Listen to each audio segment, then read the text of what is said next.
자유한국당 윤리위가 막말 논란을 빚은 의원들에 대한 징계를 결정했습니다. 5.18 망언 논란과 관련해서는 김순례 최고위원과 김진태 의원에게 각각 당원권 정지 3개월 그리고 경고의 경징계를 내렸죠. 황교안 대표는 다음 달 5.18 기념식에도 참석할 걸로 알려졌습니다. 광주를 지역구로 두고 있는 민주평화당 김경진 의원 연결해서 의견 들어보겠습니다. 의원님.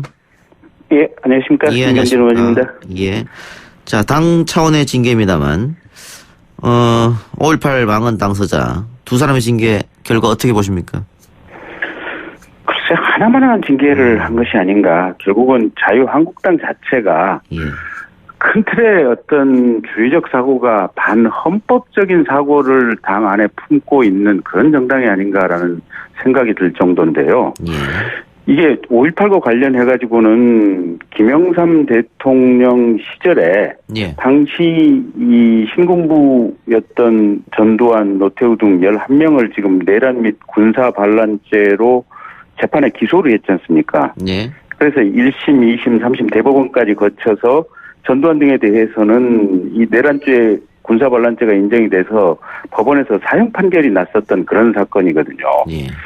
거기다가 김한원 씨 같은 경우는 이 지금 5.18 관련해가지고 이 북한군이 들어왔다라는 이런 허위 주장을 하다가 두 번에 걸쳐서 유죄 판결을 받았고 민사소송에서 패소 판결을 받았던 사람입니다. 그런데 이런 사람을 불러서 국회에서 세미나를 한 것 자체가 사실은 있을 수가 없는 일인데 세미나를 하면서 거기에 이 김한원 씨하고 이 동조하는 똑같은 내용의 얘기를 한 사람들에 대해서 정직 당원권 자격정지 3개월 경고. 그러면 내년 총선에는 결국은 출마할 길을 당에서는 열어주겠다는 뜻이거든요. 보면.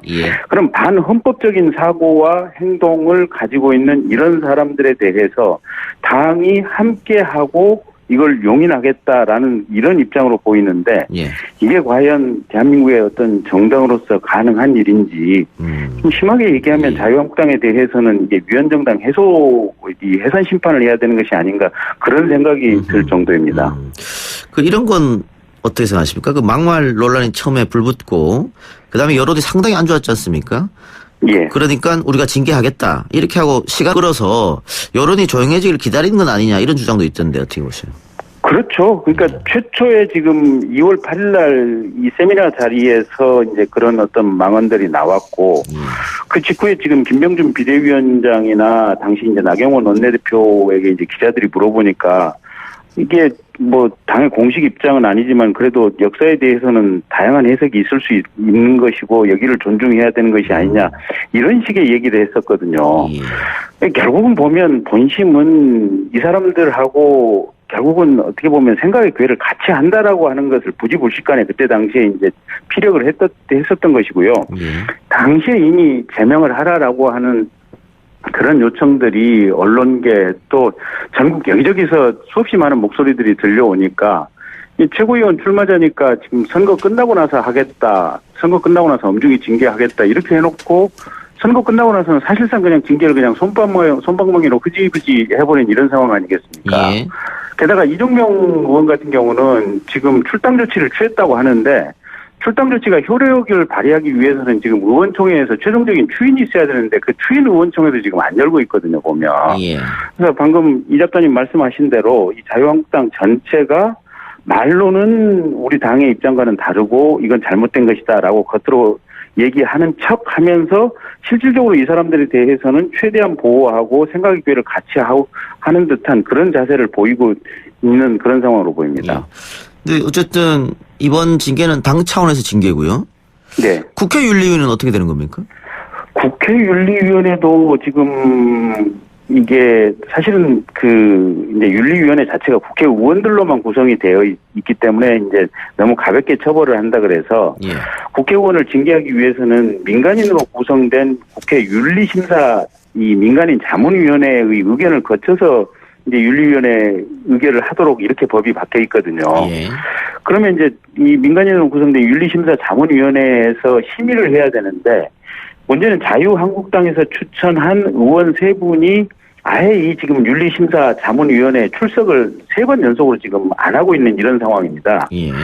그래서 이분들에 대해서 국회 본회의에서 제명 조치를 취하기 위한 표결을 하려고 해도 이 민간윤리심사자문위원회 자체가 열리지 않으니까 절차가 그냥 더 이상 진행되지 않고 꽉 막혀 있는 그런 상황입니다. 그렇다면 이 두 의원들에 대한 징계는 당에서 내리는 경징계로 사실상 끝났다 이렇게 봐야겠네요. 이런 식으로 지금 윤리심사자문위원들이 출석을 안 하고 거부를 하고 있으면 사실상 그렇게 될 가능성이 높아지기는 한데 예.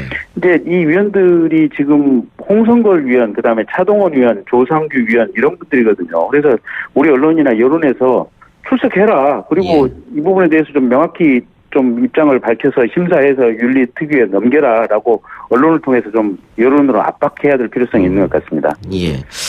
그러면 5.18 망언을 했던 두 사람의 징계가 경징계로 끝났다. 그러면 지금 또 세월호 막말 논란을 일으킨 두 사람이 있지 않습니까? 예. 그 징계도 경징계로 끝날 가능성이 높은 거 아니에요? 그렇죠. 그래서 이게 앞에서는 징계를 하겠다라고 하고 배후에서는 그냥 신용만 하고 그냥 슬쩍 넘어가 버리고 시간만 벌자라는 그런 상황들로 아마 그런 상황들이 계속 반복이 되는 것이 아닌가 이렇게 보이고요. 이게 자유한국당 당을 위해서도 좋지 않은 것 같습니다. 그러니까 국가 전체적으로도 보면 이게 세월호 같은 경우는 국민들의 마음에 심대한 어떤 상처를 준 이 국가 전체의 안전의식에 관한 문제 아니겠습니까? 근데 그 부분과 관련해서 막말을 이렇게 하고 있는데도 방치를 하고 있고 또 이미 법원 재판과 법률 또 헌법에 의해서 확정된 부분에 대해서도 반헌법적인 운동을 하는 부분을 당 내에서 사실상 방치를 하고 있으면 결국은 자유한국당 당 자체가 확장성도 없고 당의 발전도 없는 거거든요. 그래서 제발 좀 자유한국당도 좀 정신 차리고 특히 당대표께서도 좀 정신 좀 차렸으면 좋겠습니다. 그 자한당이 저런 행동을 하는 게 어떨까요? 태극기로 대표되는 그 극우 지지층 눈치를 보기 때문에 그렇다 이렇게도 볼 수 있을까요? 그러니까 두 가지 흐름이 있는 것 같아요. 예. 보고 있으면 태극기 부대를 방금 말씀하신 대로 좀 흡수를 해야겠다 지금 이런 생각을 하고 있는 어떤 정치적인 계산을 하고 있는 이런 측면들이 분명히 있는 것 같고요. 예. 일부는 이게 뭐랄까 머릿속에 들어가 있는 생각 자체가 어떤 반사회적인 잘못된 어떤 생각들이 들어가서 일종의 사이코패스, 소시오패스 비슷하게 사고 자체가 아예 그냥 이 잘못된 방향으로 굳어버린 이런 상황, 이런 흐름이 좀 일부가 있는 것 같아요. 그러니까 지만원 씨 같은 경우는 보고 있으면 저분은 아예 머릿속에 그냥 이 생각이 잘못된 생각이 굳어버린 확신범 같거든요, 보면. 그럼 저런 확신범 같은 경우는 사실은 뭐랄까 좀 치료가 필요하지 않나, 정신적인 어떤 이런 문제로 봐서 치료가 필요하지 않나 이런 생각이 들 정도입니다. 예. 그 최근에 민주당 이해찬 대표가 240석 발언을 해서 논란이 있었는데 뭐 민주당 측에서는 격려 차원의 단순 농담이었다 이렇게 이야기하고 있습니다만 한쪽에서는 너무 오만한 것 아니냐. 과거 뭐 새누리당이 180석 하겠다. 그때하고 비슷해 보인다. 이런 이야기를 하더라고요. 어떻게 보세요? 저는 당연히 오만의 발로라고 보고 있고요. 예. 그러니까 가령 저희처럼 이 3당, 4당 소속 의원이라도 국회의원인 것 그 자체만 가지고도 사실은 국민들에 대해서 한없이 겸손하고 낮은 자세로 행동하고 언어를 뱉어야 되는 거거든요.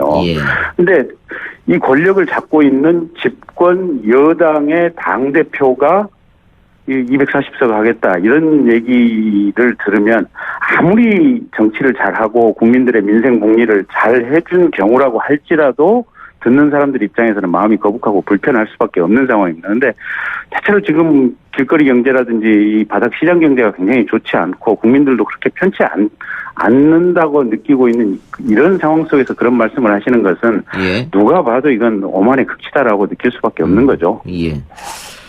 바른미래당 내용이 지금 격화되고 있는데 그래서 바른미래당의 호남 출신 의원들과 민주평화당 간에 뭐 딜이라고 할까요? 제3지대 이야기가 나오고 있지 않습니까? 정계 개편론. 네. 의원님은 어떤 스탠스를 갖고 계십니까? 이 문제에 대해서는? 일단 지금 저희 당의 중진들이 이렇게 몇 분 모여서 얘기를 했다는 것 같고요. 예.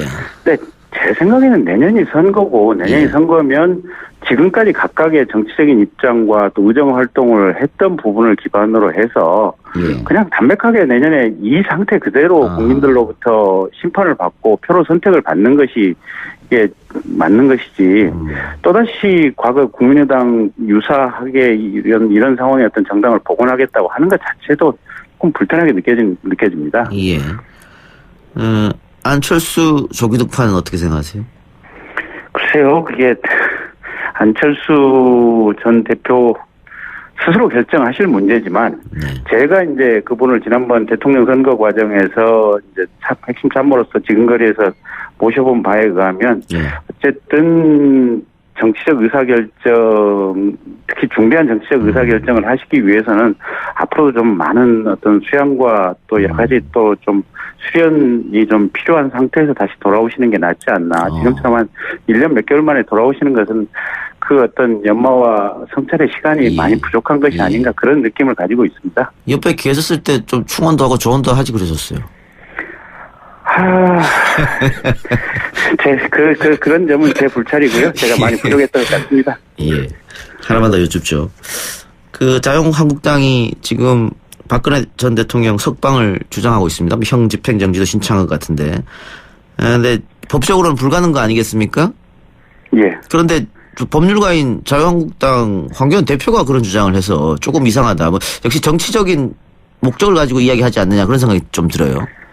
그렇겠죠. 그러니까 이제 정치라고 하는 것이 어쨌든 자신들을 지지하는 세력을 결집시키고 또 자신들에 대해서 지지는 하지는 않지만 관심이 있는 어떤 이력 세력들을 자신들 지지 세력으로 이제 변화시키는 그 과정이 이제 일종의 정치 행위의 과정인데 아마 박근혜 전 대통령을 좀 풀어달라고 요구하는 것은 자신들의 지지 세력을 좀 강하게 결집시켜 보겠다. 이런 의도에서 하신 말씀으로 보여지는데 어쨌든 법적 문제는 법원과 검찰에서 판단을 해야지 정치권에서 왈가왈부하는 것 자체가 부적당한 일입니다. 예. 그 오늘 징계 결정대에서 광주 시민들 의견 좀 들어보셨습니까? 광주 시민들 다 화가 나 있죠. 지난번에 심지어는 대구시장 권영진 대구시장도 이게 잘못된 일이라고 성명 내고 그러셨지 않습니까? 이건 대한민국 전체적으로 다 확정되어 있는 문제를 이게 자유한국당이 계속해서 국회에서 이 판을 열어서 이런 말을 할 수 있도록 하는 것 자체가 문제인 거죠. 예, 알겠습니다. 의원님 오늘 말씀 잘 들었습니다.